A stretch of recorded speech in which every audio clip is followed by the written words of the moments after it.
Super excited to be sitting down with my old friend, Chris Paciello, who is not only an old friend, but also my old boss and an inspiration and somebody who I definitely admire and have a lot of respect and appreciation for. And I thought I'd start this off with just a little bit of a story of how Chris and I met. I had come down to Miami in 1997 for New Year's Eve and met a waitress at Amnesia at the time who told me that they were only hiring Canadians because the owners were getting ripped off by all the locals. So she said, if you're Canadian, you know how to bartend, you got a job. They were shady owners. Yeah. I know them guys. So I told my friends, I'm staying in Miami, I'm not going home, and I ended up getting a job at Amnesia. Worked there for a little bit, but it didn't quite work out. Now, I was crashing on my friend Kevin King's couch. And Kevin King had recently got hired at this new restaurant called Joia. And he was also working at the Delano. He's like, yo, I need you to go in and cover a shift for me. And I had to pay my rent somehow with him. So I'm like, okay, cool. So I went to Joia and I'm unpacking boxes. The restaurant's getting ready to open. I'm setting up furniture. And because I've worked in clubs before, you know, I understood what needed to be done. And this guy comes up to me. He's like, yo, what's your name? I'm like, Zark.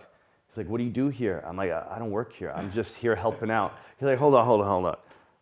You don't work here and you're helping out and you're working this hard. He's like, what do you do? I said, I'm a bartender. He's like, all right, well, you're our new bartender. I got a job for you. And that was this gentleman right here, wow. Chris Paciello, who identified that I was working because, you know, Canadians, I like to think we got good work ethic and we're honest, you know, so I was setting up and that's how I came to meet you. And I mean, of course, I knew who you were at the time. You and Ingrid were, you know, the king and queen of Miami back in that day. And that was probably 1997.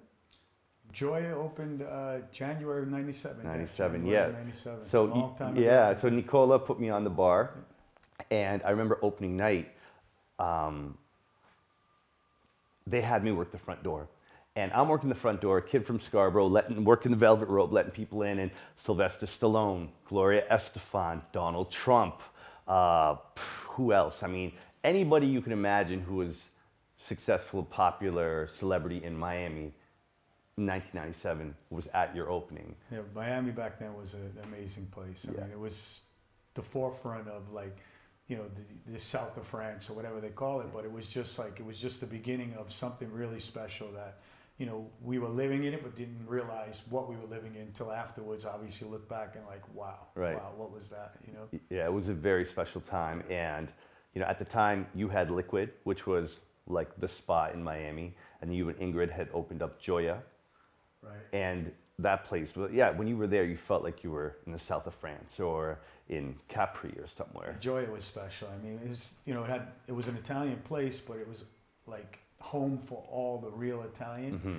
And, you know, the food was good. It wasn't the best food ever, but the ambiance and what Nicola created there and what we brought to the table, it was, like you said, it was so special. It was like, you don't realize that I was probably 6 years old at the time, 25. Mm-hmm. Well, younger, I was 25 years old. Wow. And, you know, every day you have Donald Trump, you have Oliver Stone, Al Pacino, you have Luciano Pavarotti, I mean, Andrea Bocelli. Like, what the fuck is going on here? You know, every day. So, and they weren't there to get their photos taken. They weren't there to get seen, you know. They were there to enjoy themselves. Miami was their spot that they were vacationing, you know. It was a special time. Yeah, it was a unique time in Miami because it had been rediscovered. And there was people from all over the world now living there. And it was really like this little European destination in the United States. And I remember, I think that's the first time I met Jennifer Lopez. I was making her like mojitos on the bar. And it was crazy, like every night. No, she didn't drink. Back then, once in a while I would convince her to have a buttery nipple. That was her drink. Okay. That was her drink. So every once in a while she'd have a shot. But she was good. She never drank. You know, not that she's bad if she drinks, but she was very like focused, and, you know, a buttery nipple here and there was like a big thing for her. I'll never forget because it's a funny name of a drink, but that's what she used to drink. Yeah, but the magic of Joia, you never knew who was going to come in tonight. And then I remember, so I worked there for a few months, and then I went back to Canada, and then I end up bumping into you at Chaos in New York. And you probably won't remember this, but you said, yo, you come back down to the beach? I said, yeah, I want to come down. He's like, cool, I'm working on this new spot. You got to come check me out. I want you to be there. And that new spot was Bar Room. Right. The special place. Bar It never gets the recognition from people as Liquid did. Mm-hmm. The Liquid was the first, and it really changed the landscape of Miami. You know, between the timing it opened, you know, and just what we brought there, what I brought, thinking like knowing New York nightlife. There was nothing like that in Miami at the time. There was like these little bars that you would go back and forth to and bounce around, but there was no real nightclub at the time. So Liquid really was that first nightclub, and I started bringing the big DJs back then, Right. and nobody was doing that type of stuff. But Barroom was the VIP club. I mean, it was awesome. It really was awesome. Everybody had, it was an amazing place, and it had the energy that it created, but it never had the name of Liquid. Unless you experienced it, you were local, you'll remember it, but it never like carried like the Liquid name did. Yeah, The well, Barroom Liquid was a open special like place 6 by nights a far. week. It had, it had Fat Black Pussycat on Mondays. Liquid had Fat Black yeah, Pussycat. that's what I'm saying. Oh, Yeah, I yeah. didn't know Liquid Bar- was yeah. open like 6 nights a week, right? Liquid was open Thursday, well, sometimes Wednesdays, sometimes Okay. they didn't work out, but Thursday, Friday, Saturday, Sunday we had our gay night, and Monday Fat Black. So Yeah. it was 5 to 6 nights a Okay. week the entire time of the club. Yeah, and it And- was open for quite some time too. We opened Liquid November, I think 16th of '95. It was the same weekend the Delano opened, Okay. right? So we went to the Delano, and by the grace of God, I decided let's just open. We weren't ready at all. I mean, Right. it was like welders and painters as people were coming in the front door. It was crazy. And that night, I hate name dropping, but it's a reality. Who was there that night? It was, Calvin Klein, David Geffen, Kate Moss, Naomi Campbell, Madonna, the Estefans, Sylvester Stallone. Like, everybody was there, right? And I'm this punk kid from New York, 1995. I just had this little club called Risk. I knew some local people. But opening night, this club is packed with every celebrity. Wow. And I'm just looking around like, what the fuck is this? What did I create here? Me and Ingrid. And, it was insane. And then, it was funny because there was no social media back then. There was really, the only way you get your press was from either Page Six or the monthly magazines and stuff. So, the picture of Madonna with bleached hair or the Estefans or any of those people in the club were running in the Inquirer a year later. 2 years later, you'd see these pictures from the opening night, but they lasted for so long because there wasn't a lot of content back then and a lot of photos. So you'd sit on your table, those magazines lasted forever. So Right. it was crazy. Yeah. It was crazy. Yeah, it was crazy. I had a lot of fun at Liquid. Many blurry, magical nights there for sure. Yeah. And Barroom, it was, like you said, the first, not just VIP club, but like it was a large venue. It was a big large venue, ceilings, yeah, very large. massive chandeliers. You had big palm trees in the club, like what you It guys was created known there. as like the first multi-million-dollar lounge to open, and the concept was a more relaxed, like Rose Bar in New York, not so much moving lights and not craziness. But I learned real quick in Miami, every time somebody tries to open a lounge or a sophisticated place to go have a drink, doesn't work. Right. People want craziness, they want Yeah. nightclubs. So that year I was in Ibiza for the first time, and I Okay. thought I was king shit before I went there. I knew everything about clubs, Liquid was on fire. And when I went to Ibiza, I'm like, wow, it opened my eyes to a whole new world. And this is 1996. Nicola Sierra brought me out there, and I was just a student of the game. I mean, I took everybody's phone numbers, everybody. I brought back the VIP manager from Pacha, the percussionist from, this club, Oh, all yeah, the I remember DJ, that, yeah. and the saxophone player. And, we opened Barroom. I had all this, and it just exploded. It Yeah. exploded. Yeah, I remember working there Super Bowl weekend. And Yeah, that again, was like opening weekend. that was opening weekend. 98, Yeah. yeah. And everyone you could possibly imagine was there. That was. I don't remember how many. So we did a party for Tommy Hilfiger that Yeah, night. I remember We had that. the blimp above the place, and it was like 59 celebrities that came in. I couldn't tell you all from Yeah. everywhere from Gwyneth Paltrow to what's the guy from Anthony Kiedis. Anthony, from Red Hot Chili Kiedis, Peppers. that night, Yeah. Red Hot Chili Peppers were there. Yeah. That night, I remember there was Lizzie Grubman was running the Yeah. PR for us, right? And there had to be, I remember the list, for some reason I remember the number, it was like 58 celebrities that came that night. And when I say celebrity, it was everybody who's everybody that was hot and relevant. It was A-list, B-list from that era that were in the club. And, you know, it was so hard to control that door that I said, fuck, I think we made a mistake here. I'm done. I'm not doing this. I almost lost it. And usually I'm pretty good under pressure. And they were laughing at me later. It's like, you want to shut the door down and shut this party. You just made history. It was like, you know, the cover of Rolling. It was everywhere in Rolling Stone. It was just an incredible night. It was like, you stood up in the DJ booth and looked down and you see all these massive celebrities there for Super Bowl and Puffy and the whole entourage and just having fun, like letting loose. And it was like the first night at the club and I'm like, wow, what the fuck is this? You know, you're 20, I was 25 when Liquid opened. I was probably 26 when Barroom opened. Crazy. You know, as a kid, you know, and I look back now when I talk to these kids nowadays that are 25, 26, 22, when I opened my first con, I'm like, how did I do that? Yeah, you know? that's really, you know, as a boy amongst men in this Yeah. industry. And, you know, I think the timing and the lack of intelligence was what made me so successful. Because if you know, once you really learn the industry or learn any business, it's much harder to make a decision to do something because you know all the things that could go wrong. Yeah. And me, I just had the balls, and I just said, "Fuck it, I'm doing it," and opened it, and you know, to you know, luckily we were very successful. And we were destroying it. And you were willing to take chances, like you said. You opened up Liquid before you even ready. Why? Because you felt like, no, I need to get open, and you opened it. You know, it was opening night. We promoted it. I'm looking outside, and we had like 1,000 people outside by 10 o'clock, 10:30. The mayor was hosting it at the time. And, you know, we were not ready. And everybody's telling me, don't do it, you know. And I just took all the equipment, everything. We had a back hip hop room. We didn't open it that night. And we just stuffed it to the top with everything possible. And like I said, the guys were getting off the ladders, welding and painting, and ran out the back door while people were coming up the front door. And it was a black box with some moving lights. And the thing that saved us, that gave us a little bit of something, is one of the guys, we had these projectors on the walls that had these cool loops in it and gave some life to it. And you know, it was an amazing party. It was an amazing party. It died out a little early that night, but that press and the you know, those images, you know, went around the world like rapid fire.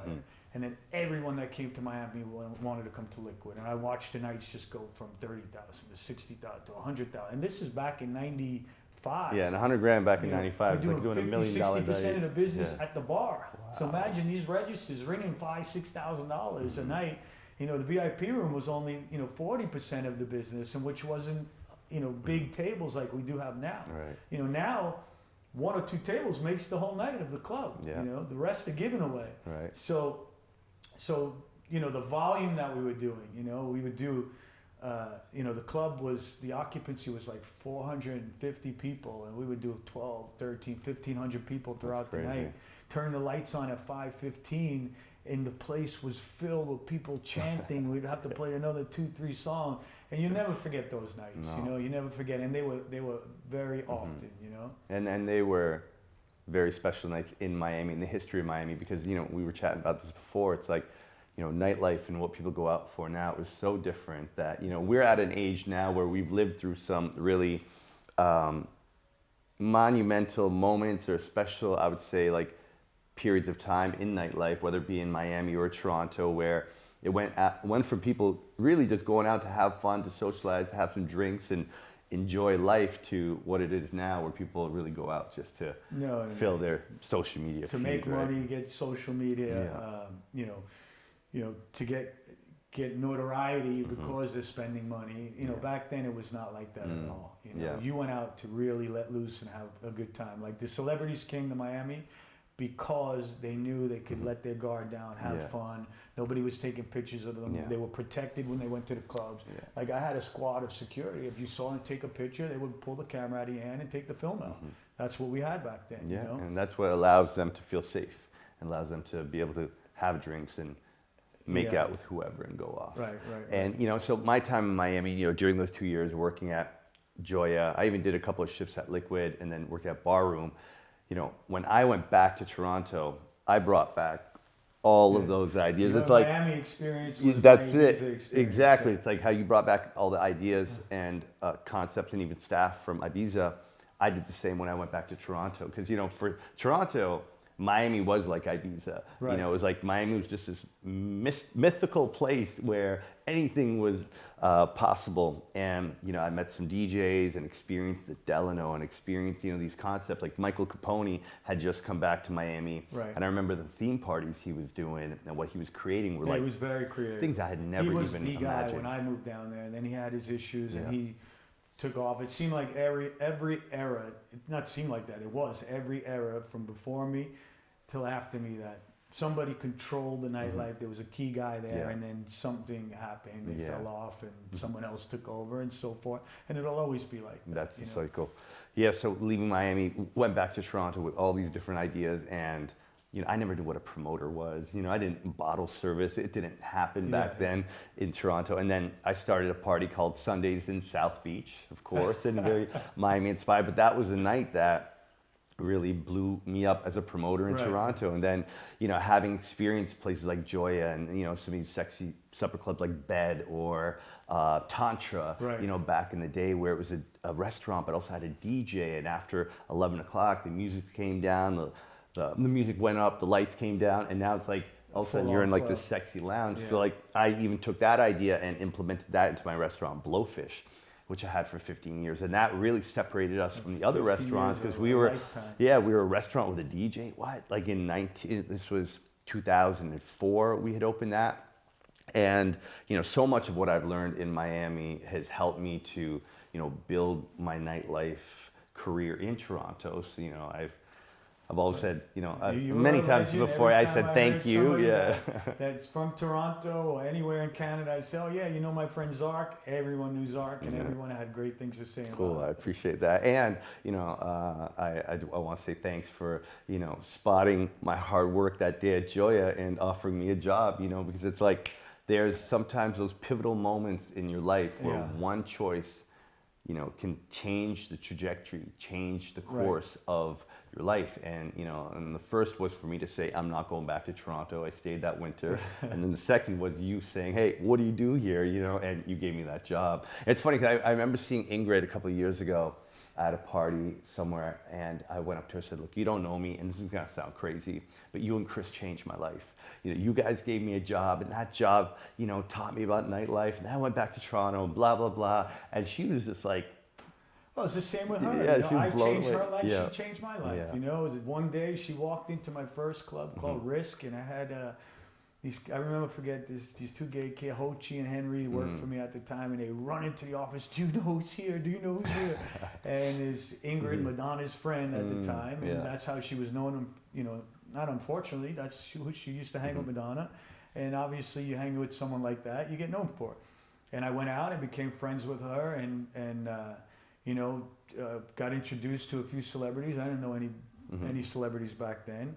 And long story short, after Risk, I called her up and said, do you want to get involved with a nightclub with me? I'm doing another nightclub. I knew all the locals, and I knew she knew some of the high profile celebrities.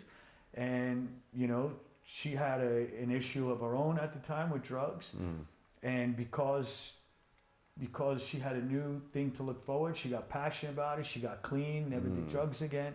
And I helped her, and she took me out of this, this little nightclub bar type thing, and, put me on a big platform, and it just worked out, amazing together. yeah, it sure did. You're a great team. And, speaking about life-changing choices and speaking about, these different paths that we take, for when I moved back to Canada, I didn't see you for many years. We kind of went in different directions. Yeah, I went to jail. You kept me out of your life.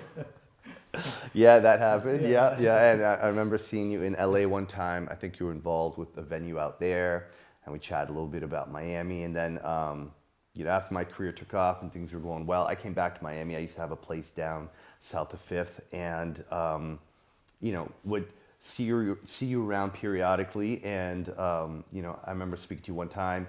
You were talking about opening up Rockwell. This was probably 6-7 years ago. Yeah, about 6 years ago now. Yeah, you were working on Rockwell, and at the time, I think you had started Anatomy by then, or Yes, I did, because I was involved with a nightclub with Grutman and Story. Okay. And after about not even a year in business, a big public company wanted to buy his management agreement out, and they couldn't go public with my name associated Right. with it, understandably so. So David was, we and him talked, and he gave me a buyout. I signed a 2-year non-compete, so for 2 years, I'm a go-getter. I wasn't just going to sit around and do nothing. Right. So I love working out, and I love health and fitness. So I decided to open a gym brand at the time that had a health and recovery component to it. So I started on that journey, and right before the non-compete was up, I had Anatomy open. I was having a pho soup, Vietnamese soup, on Washington Avenue. And I look across the street and I see some maintenance worker walking in and out of the old Chaos space, Right, yeah, which was yeah. Leban before Yeah. that. And it was always a great room, right? So I jumped up, I ran across the street, I said, I want to look inside this place. And I opened the door, I said, you mind if I look into the guy? He says, not at all. I look in and I'm like, wow.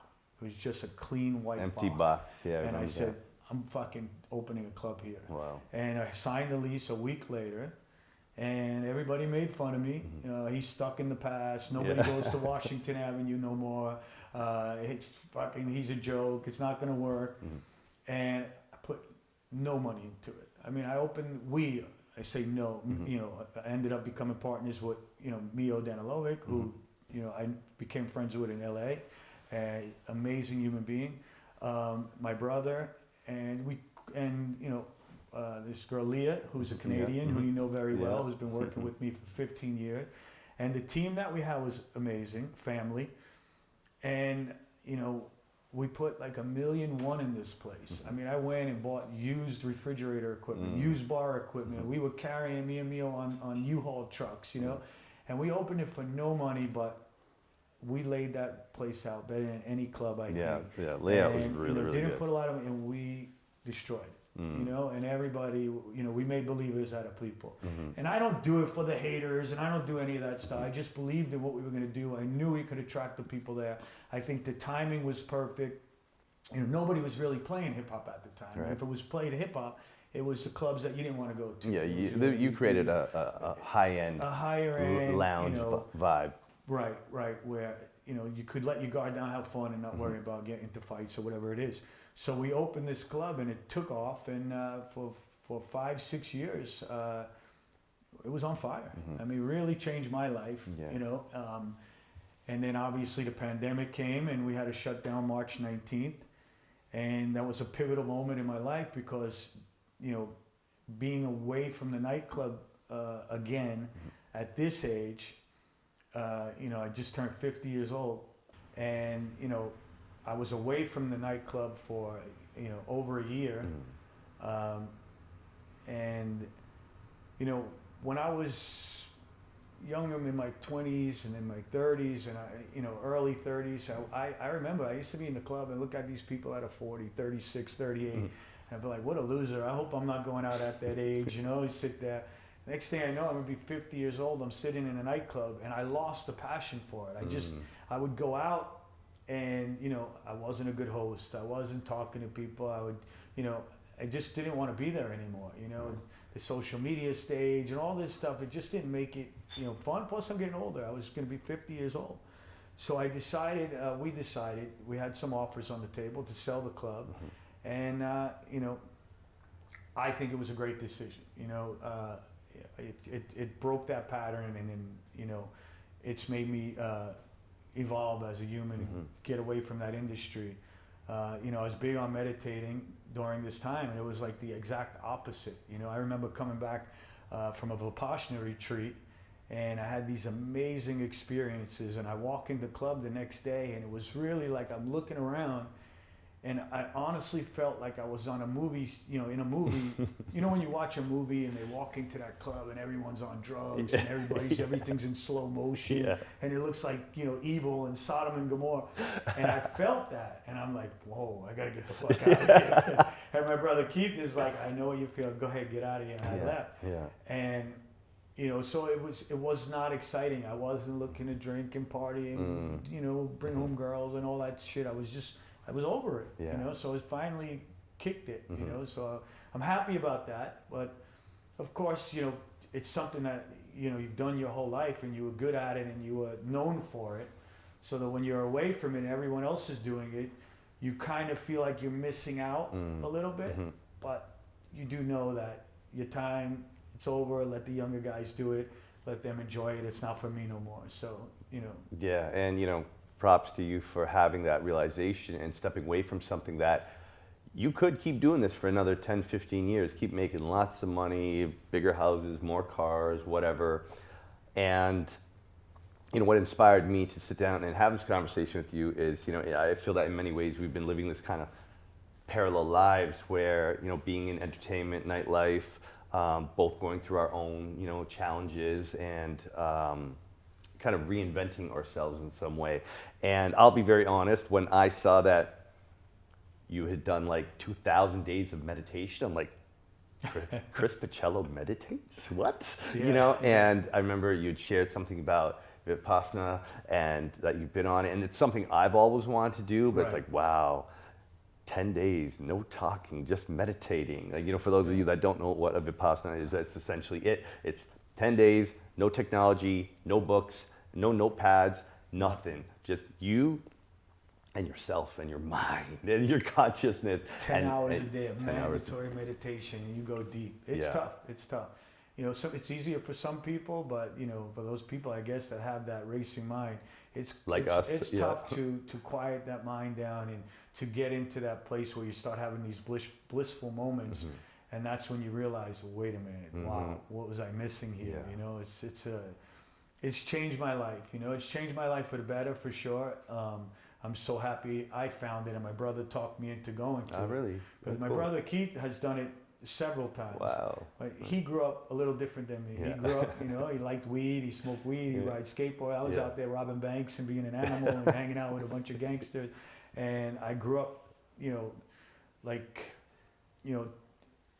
an environment that was obviously all I knew. And, when I moved to Florida, little by little, I would try to change that. But I was always, no matter how much money I made, no matter how much success I had, no matter how, notoriety, no matter who I dated, it was something missing. I was unhappy, and there was a lot of time that would, explode and punch people and do all these stupid things that, that I didn't know how to release that pressure or whatever I was feeling. So in 2014, I went to Ibiza with some good friends of mine. We had a great time. I came back and I was just in a dark place, in a place where, okay, what am I going to do with my life here, And my brother Keith told me, look, you have to try the Vipassana. So I signed up. And had you been meditating at all before doing that? Wow. Nothing. So you went in totally green. Green. And I just said to myself, okay, fine, if he could do it, it's a reset, whatever, and it'll be good not to have a phone for 10 days, and all that bullshit. And I made a few bets with my friends. They said, you'll never do it. I bet some money. So I went in there, once I handed my phone, handed my keys, my valuables, and I walk in, right away my brain is telling me, what the fuck are you doing? You got to get out of here. This is stupid. You got so many things going on. You can't be here. And it was a battle, And every day I was meditating. On the second day, I'm like, that's it, I gotta leave. So I go see the teacher, and I was like, look, this is not for me, I gotta go. And the teacher basically told me, look, I called you in the beginning, I told you the second and the sixth day is gonna be the toughest. Just stick it out. The second and the sixth, they say the toughest. Most people leave. Oh, wow. He said, just give it a few more days.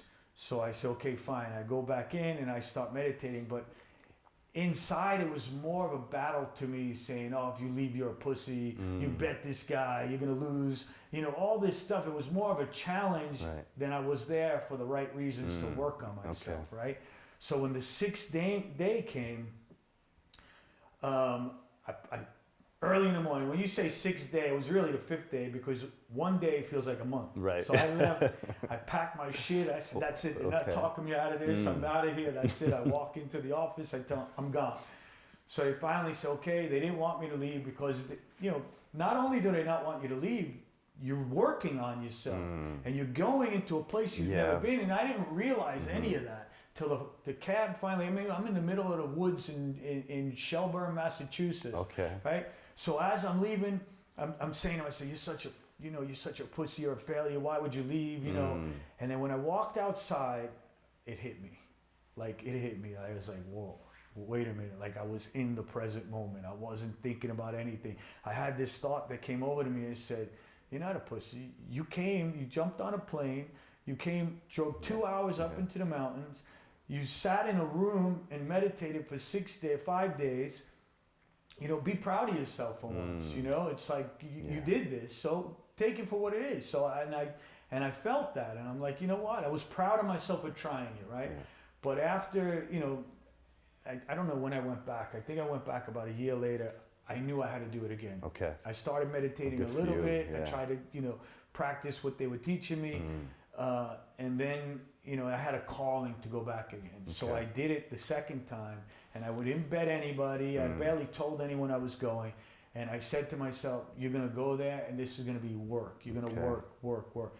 And sure, it was tough the first 2-3 days, but on that fourth day, I started having these blissful moments that, like, I could not understand, what was going on with myself.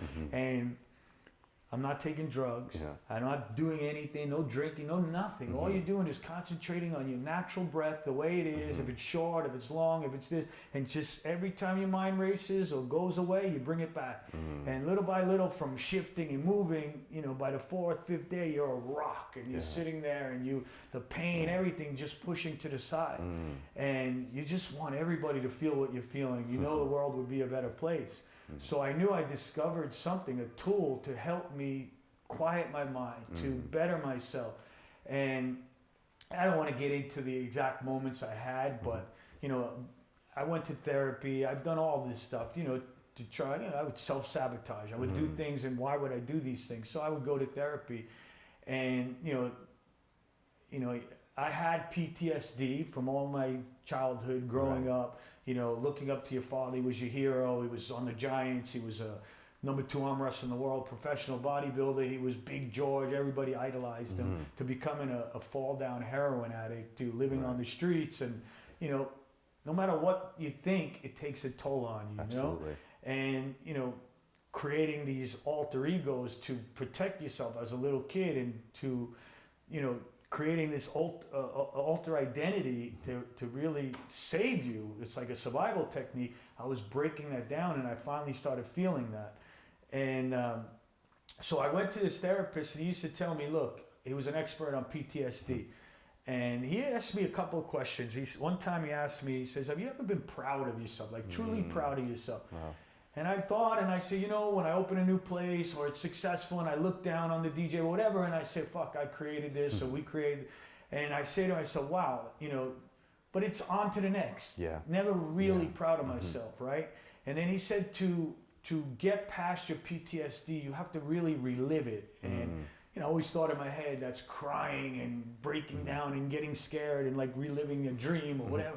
And when I went into the meditation, I went into this deep meditation one day, on the 4th day. And I just, little by little, as I was meditating, I'm feeling like, what the fuck is going on? I'm feeling like my brain going tight and twisting. And I'm like, but something's happening. Like, you're breaking through barriers, or, going to your subconscious. And I know it sounds crazy, but I experienced it, and it was natural. So nobody could tell me different. I know what I experienced. So on the 4th day, I went into this space, like this zone, and I'm meditating, and I'm just like there, and I see all these milestones in my life. Like, all different things, my father, my mother, my brothers, all things that happen to you throughout the life, big, good, bad, indifferent, and I didn't feel them. It wasn't like I was drawn to it. I was just like, okay, I understand. And when I came out of the meditation, there was no one else in the room, right? I must have meditated for 2 hours. And I right then and there, the tears just started coming down my eyes, and I just felt about 10 pounds lighter in my head. I just knew right then and there I released everything that I had suppressed all these years of not talking, changing who I was, the tough guy and all this shit. And I just felt right then and there, I just just let it all go. And that was the first time I had an incredible experience meditating, and that's changed me from that point forward. Wow. Then the next day I went back and I went so deep again, and I had a transcendent experience where I don't want to get into it, it's a little too hocus pocus, but I had that experience that some people talk about, and I didn't talk about it. I got up after that experience, and I just walking back to my room, and I was like, what the fuck just happened to me? I was really whoa, but it was the most amazing feeling I ever felt in my life. I felt like I was going to implode after the energy was pouring back into my head. I know it sounds crazy. Not to me, man. Look, you're talking my language. Yeah. So at the end of it all, I talked to the teacher about it at the last day, and he said I had this incredible experience called Bangana, and you were one of the few lucky ones. Some people never get it for years of meditation. Some get it quick, and you just happen to get this. If you could bottle that, buddy, you will be, Jeff Bezos. It was. You can't go back to who you were after these things, And it's not like I took a drug and I had a crazy trip or whatever, because I don't do drugs, but it gave me this experience where you had a taste of it, and it's like there's more to life than making money, fucking girls, doing all this stupid shit. There's more to life. So that was the start of me really taking the meditation seriously and stripping away, all these layers that I have built for over the years. And, it's a battle still to this day, It's like you a couple of times I wanted to quit meditating because I felt like I'm alienating myself from my friends. I'm distancing myself. I'm becoming more introverted. I lost my mojo. I'm not really aggressive, and I'm not saying, but then, I say to myself, well, I haven't been in trouble. I haven't done anything stupid. I haven't punched. I've been faithful. I'm just a whole new person. So I say, let me just stick it out, because all that is me changing, and the ego or whatever it is trying to fight me from going back to the core of who I was before I'm building this guy. And so no matter how many times I go through a difficult time where I say, well, I should stop or this or that. No, I know it's the right thing for me. I built a fuse for myself. I'm able to handle things better. I don't have racing thoughts now. It's amazing. It's almost like everything in my mind is compartmentalized, and I could just pull at it when I want to, And if I have a bad day, I could go in my closet and sit down and meditate. Within 5 minutes, I feel like I'm a wet sponge, and it just lets out, and it just opens, and I let go of everything. And it's almost like, being a regular fighter compared to a black belt in jiu-jitsu. You can't fight a black belt in jiu-jitsu. I don't care how tough you are. They just know it so much. So I have a tool now that makes me de-stress and be a better, and be more in the present that, that other people don't, that don't really apply this stuff. So it's, and they teach you there, it's like people, they go on vacations, or they go and, the Maldives, to go on their boats, and they think that, shutting their phone off for a few days, sure, it make you feel better for the short term, it's or you do yoga and those type of things. But it's really on the superficial level where you feel good for that moment, but that shit is still in there. Yeah, what's at the core, what's creating the emotions and behaviors, it's still there. As soon as you get angry.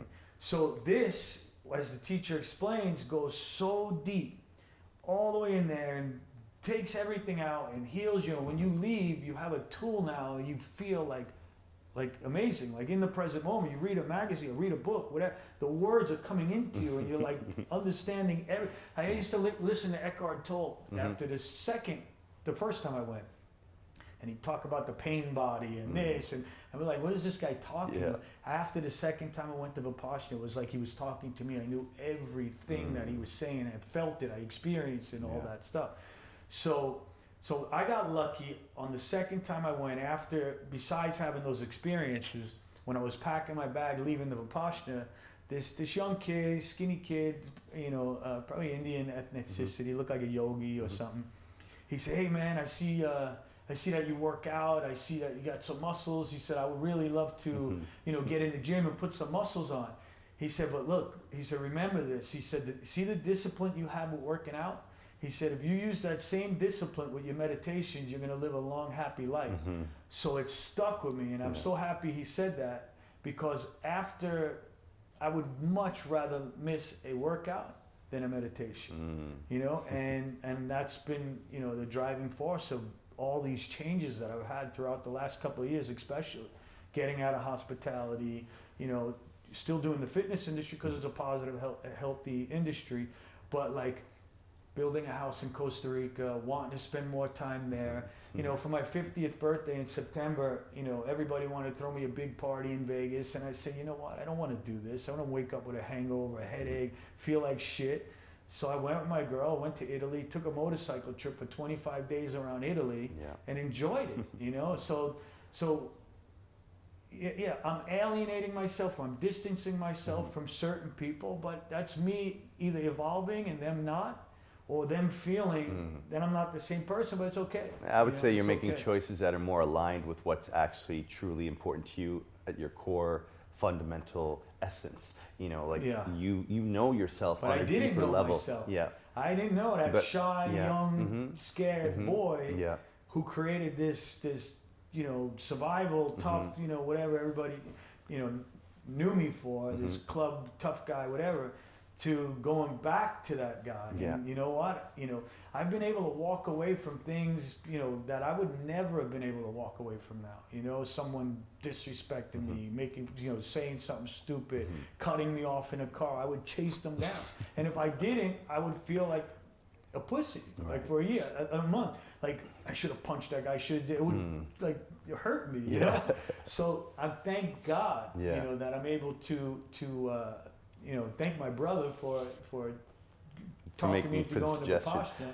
But I'm really proud of myself now for sticking with it and finding it. I've sent so many people to it, maybe 15 people, and each one of them just has a profound effect on them and thank me up and down. And some of the people that went and had an amazing experience in the beginning stopped meditating, and a year later have called me and said, "I have to go back. My life, I'm right back to who I was." Wow. So you have to maintain the meditation to keep that distance and that space that you are creating. Yeah, and hearing about your Vipassana experiences when we spoke, a few months ago, definitely inspired me to look into it. And I've been looking for a place, and it's got to be the right time and lining up. And but it's never the right time. Never the right time. You just got to sign up, and the closer you get, you start saying, "Wow, I'm really going to do this." And you just do it, because nobody has 10 days. Yeah. Everybody's busy. Everybody has a family. Everybody has kids. But you know what? When Jack Dorsey went 3-4 times so far and continues to do it, or there's so many very, very wealthy, successful people that go there, along with every regular people, because once you do it, once you feel the benefits, and this is like something that makes you more successful, makes you handle more stress and pressure, and just be able to deal with everyday things that make people go crazy. Yeah, and even though I meditate every morning, I can feel that when I'm back in Miami or back in Toronto, the vibration of the city, the pace, all of a sudden I'm scrolling and I'm messaging and I'm doing all the things that I don't do in Costa Rica. You get pulled back in, and I relate to what you're saying about losing your mojo and feeling like, where's my hustle? Where's my grind gone? I don't need all this shit. I don't need all this money anymore. Because I went through that when I moved to Costa Rica. Right. I was like, but then you can't be a hippie and live off the earth. No, you because have to have something. But what you did, and I commend it, and I was envious for a while. I say, this guy's doing what I want to do. He moved away. He completely changed his life. He seems happy when you talk, you're glowing. And, he's talking about all the things that most people have, and everybody wants to disappear, live on an island, and do all that stuff. They don't know how, and it takes a lot of balls to do it, and I commend you for doing it. Yeah, well, thank you. I appreciate that. And as we were talking about before, when you start to understand who you really are and what actually makes your soul happy, not what makes your ego happy, Yeah, right. what makes your It's soul a whole happy, difference, and yeah. then it's like you can no longer be that person or be with certain people or do certain things when it just, there's that resistance, there's that dissonance, and it's like, okay, well, are you going to choose in this moment to honor what's really important to you that makes your soul happy, or are you going to give into the fear of your ego and continue to be someone who Well, you don't want to be? It took years for me to develop that, and because I was, a full-on lunatic, right? And to get that fuse and to have that conscious and stop myself and say, don't do this.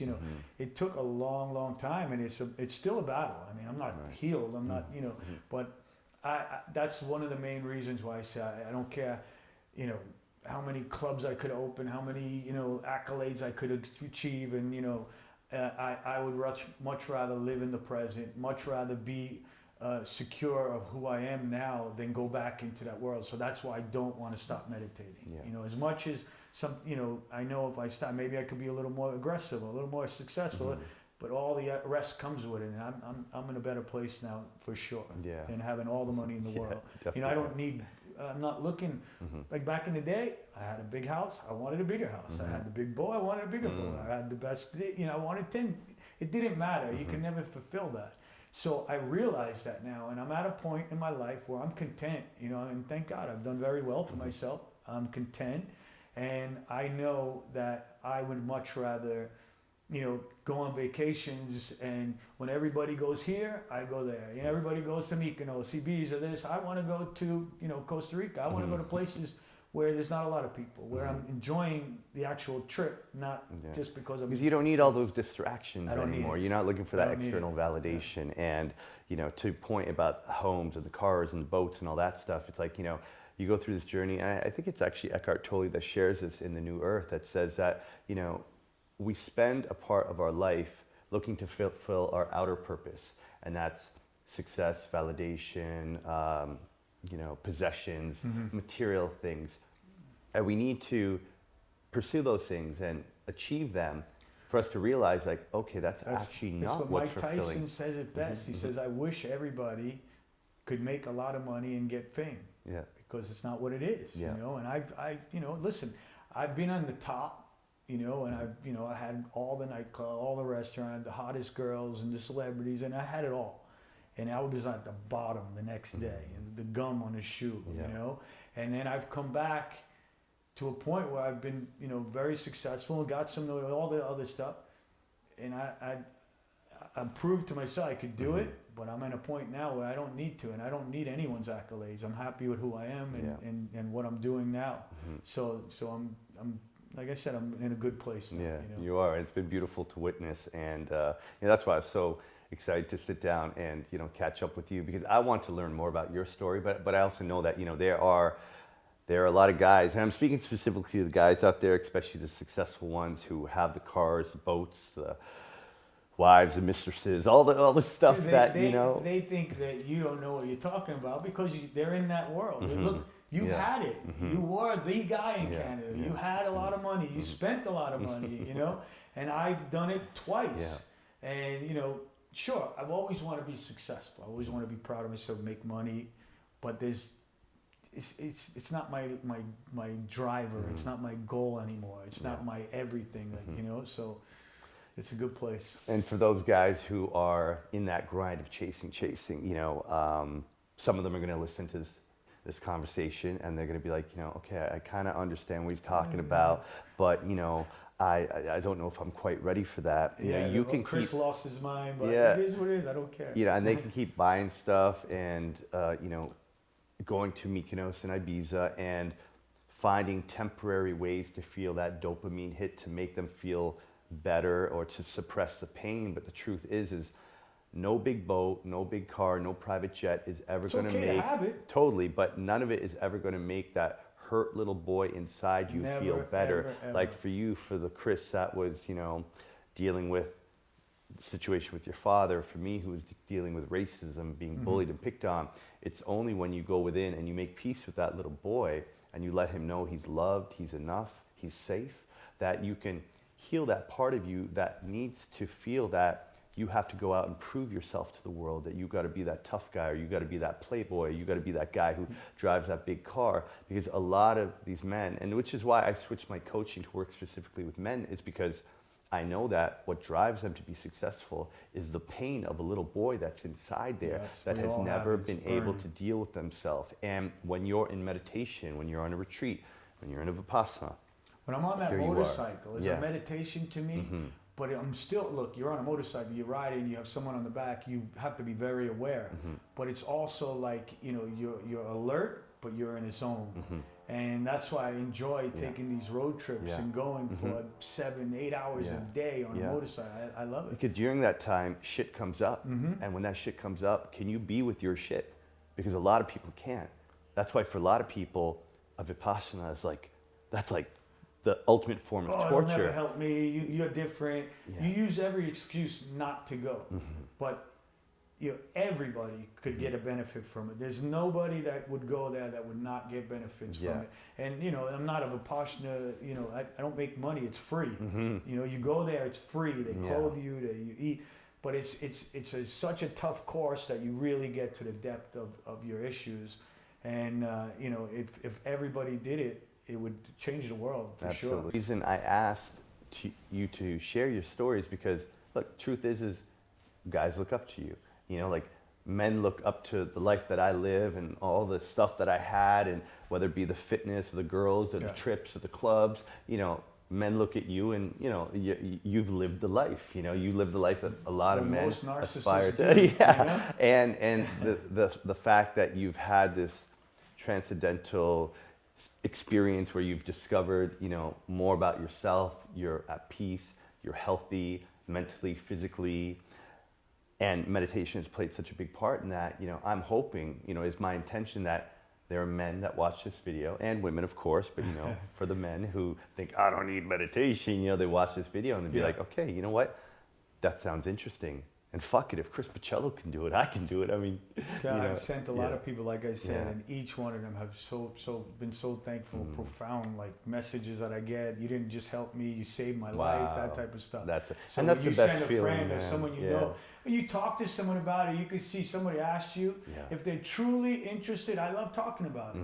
You know, that's why I did this. I don't do Yeah. podcast. I don't care. But Yeah. you said meditation. I said, okay, let's Yeah. talk about it. It'd be fun to talk about. But you see when some people are just listening, but they're not paying, and then I just change the subject, whatever. Yeah. But you know, each person that I send or each person I talk about getting into the, you know, I feel good inside that I'm Yeah. helping someone change their life. Because Absolutely. you know what happened after the first time, especially the girl Leah, your friend. Yeah.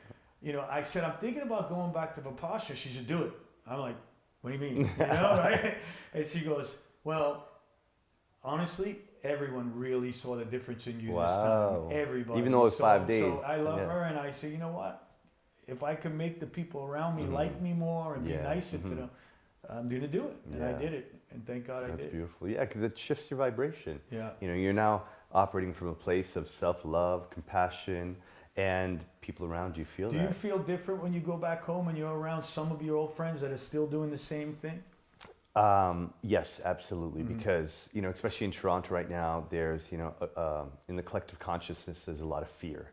You know, there's a lot of, people are scared, you know. So when I am with people who are in that environment, in that industry, Yeah. you know, I can be with them and I could feel their energy. I could feel how they're in fight or flight, you know, that they're just scattered, that their Right. brain is just, and I get it. And it's interesting to be with them because I'm like, wow, that's who I You was. feel bad for That's them what I was like. sometimes, right? You know, the thing is, we're all on our journey at different points in time in our life, you know, and I can now see that there were people who tried to help me wake up. There were people who tried to like intervene and be like, Yeah. you know, they saw the real me. You think they're jealous. You think they're, hey, you know, they want what I have. Yeah. You know? I love that picture you Yeah. posted in your BMW with the watch. And how many of them do you see on Yeah. Instagram every day where you get the glimpse of the boots and the Yeah. watch and Yeah. the car, the Ferrari and and you know as who you are. And I know now. Yeah. I mean, everybody knows what they're doing, but some people look up to that. At the want time, that, I was yeah. just so caught up in my identity, Yeah. you know, like I was so caught up in being Zark, the King Street Club guy, you Zark, know, yeah. who had to like show up at the party with the hottest girl and wearing my Tom hear you, Ford or buddy. whatever. Like that was my identity. And my friends who really knew me, they saw the hurt little boy. They saw the real Zarek behind the facade of Zark, and they tried to legend of speak to Zark. me, but I I love wasn't. it. I just wasn't ready to see that yet, you know. And it's through this journey of going to Costa Rica and, you know, hitting my financial, professional rock bottom and having to start all over again, that I really got to know myself. That's scary. You know, on a deeper level. And that's why, you know, for a lot of people who are knowing that something's missing, they're scared of the change. They're scared to leave that identity because, you know, if you're the CEO or you're the big shot at your company and you're worth lots of money, you got all kinds of people kissing your ass because you're the boss and you're driving that fancy car or whatever, like, who are you if you choose to walk away from that? But now? you don't have to walk away from it. Agreed. You have to deal with it better. Like you have to, you know, be able to, you know, step back and appreciate it for what it is. You know, yes, you have a lot of responsibilities. You're running a lot of employees. You're doing a lot of things. But if you're coming from a present state, you're making better decisions. Absolutely. You're handling it better. You're nicer. It's just because. You know, I feel like a Vipassana salesman, but you know, part of the thing is that in Burma and these places, you know, they say the most stressful job out there is the garment factory, and they actually pay these people their time at work when they want to go do a Vipassana, because when they're done, they're able to handle a lot more better and you know, stress wise. Yeah. So it's a tool. You don't want people to get scared and say, well, I'm going to lose my drive, or I'm not going to. It just makes you more you know, better at handling. For sure, and making more conscious of life Exactly, choice. And actually, you know, part of the reason why I'm in Miami is I've been hired by a company called Mr. Hospitality to lead retreats and teach them about breath work, meditation, and mindfulness, because the owner of the company, Matthew, he's been doing his own personal development work, and he sees how it's shifting his beliefs and his energy, and people in the offices are feeling it. So now he's like, I want to take this beyond the office. I want to take this to an entire team now, you know? So when you do the work and you elevate your vibration and you do what's necessary to heal and become complete, you are not just doing it for yourself, you're doing it for everybody around you. Your family, your friends, Absolutely. everyone. So, you know, like, I'm so happy we got a chance to sit down and have this conversation. You know, your story has inspired me, and there's actually, and there, thank you, and there's a Vipassana coming up in Nosara at Pachamama at end of the month. So I'm actually today going to go online and see if they have spots, because I wanted to do the one over Christmas and New Year's. I thought, what better way to start? But I'm planning on launching my new online program first week of January, but that's actually getting pushed back now because of the editing. So now that opportunity has opened up, and this conversation has definitely inspired me to do it. So I'll let you know when I register. Good. I'm happy. So for someone who's watching this, who's never meditated before, and this story, this you know, conversation has inspired them, what tips would you give to someone who's never meditated or new to meditation, that you could share with them that would help them to, you know, develop a practice and, you know, begin their own journey? Well, I can only speak for Vipassana because I never tried other forms of meditation. But if you are not meditating, it's even better, because you don't go in there with, you know, with a different technique. You're going in there open-minded to try this technique, and you know, the teacher, you know, asks you in the beginning.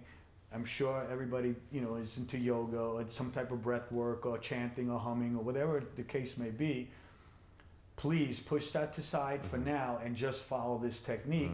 And so the greener you are at it, the better, and the more, you know, the deeper you'll go. And if this resonated with you at all, it's because there's something in you that's the calling. You should just sign up, no matter what, you know, no matter how much, you know, you think you don't have the time to do it, you're too busy. Once you sign up for it, I realized I had a lot going on too, obviously, more than most people.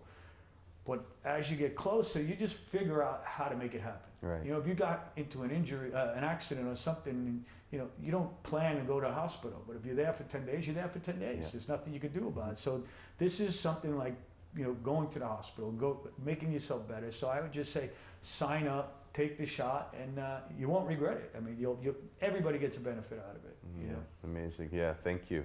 I appreciate you sharing that, and I'm definitely going to follow your lead and